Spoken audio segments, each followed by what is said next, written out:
I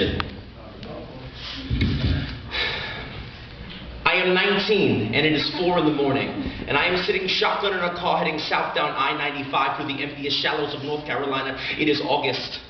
The air so full of moisture that opening the windows was like drawing baths. We are following the tour bus of a band you've never heard of, 12 shows in 2 weeks. My friend Sarah falls asleep at the wheel. I am unconscious on illicit booze and bad weed. We clip the back of a semi, spin like Katrina's kitchen, and flatten our front end on a guardrail. The Buick's ribcage was punched through, impaled on a cross of iron. Miraculously, we walked from that car, bumped and woozy, and sat by the roadside without cell phones, praying for help. Not 5 minutes later, a car slows and pulls beside us. A man walks. He passes on our pleas and hands us pamphlets about Jesus. Why are we here, he asked. Why is God punishing us, he demanded to know. We protested. And before he walked off to leave us on a roadside in the bowels of the South, he flashed a yellow bracelet that read, WWJD. Think about it, kids. What would Jesus do?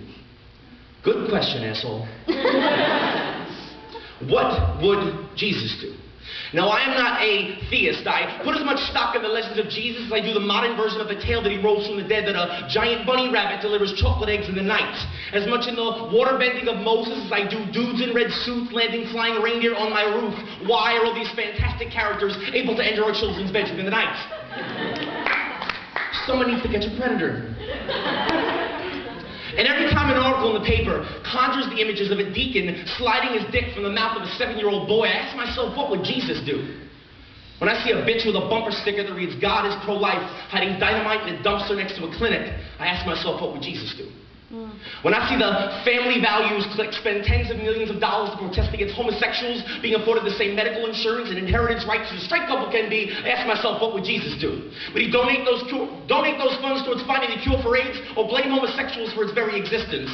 Every time I see a Christian condemn a prostitute and a drug addict, I ask myself, what would Jesus do?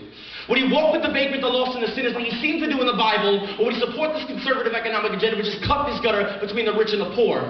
Every time I see a preacher preach forgiveness and then beg the head of Hussein, I ask myself, what would Jesus do? Would he collect the scalps of tyrants and hang them on so many mantles, or would he turn a cheek and pray peace before arms?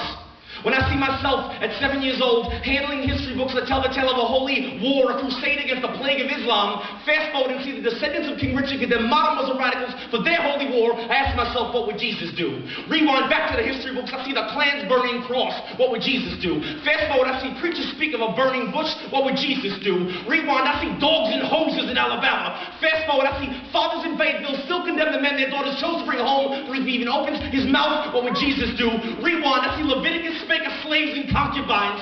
Fast forward, I see 13-year-old Mormon brides. What would Jesus do? Where is the mouth of your Christ child? Where is your golden rule? Who is your Messiah, Christian children? Ask me not these questions, sons of Abraham. Ask me, what would Jesus do?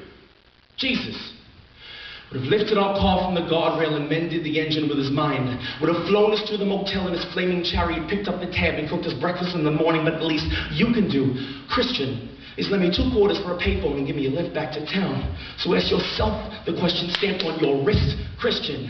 But when caught between love and hate, between compassion and insistence on guilt, what the fuck would your Jesus do? Thank you.